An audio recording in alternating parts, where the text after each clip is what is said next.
India has ushered in a new era of peace and prosperity under the visionary leadership of the Honorable PM Narendra Modi.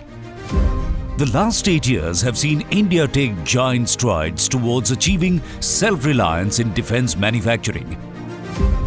A unique ecosystem comprising the government, industry and entrepreneurs has led to the design and manufacturing of indigenous defence equipment on land, sea, air and in cyberspace. Bharat अपनी सेनाओं को निरंतर आधुनिक बना रहा है, आत्मनिर्भर बना रहा है। हमारी सेनाओं ने ऐसे उपकरणों की एक लंबी लिस्ट भी बनाई है जिनकी खरीद अब स्वदेशी कंपनियों से ही की जाएगी। India has moved on from being importers to being exporters, firmly placed on the global leadership map of defence technology.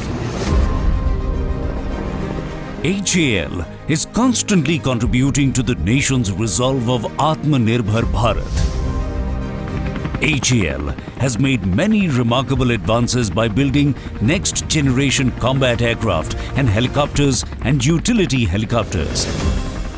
And today, propelling Karnataka on the global map in helicopter manufacturing, India's largest helicopter manufacturing facility is being dedicated to the nation by the Honorable PM. It is a matter of pride and glory for India. The unveiling of the new light utility helicopter by the Honorable Prime Minister marks a momentous occasion in Indian aerospace. The new facility is designed to produce more than 1,000 helicopters in the 3 to 15 ton categories. Such an endeavour will generate business worth 4 lakh crores and create 6,000 jobs. With HAL's new factory, the Indian defence and aerospace industry is ready to soar to greater heights.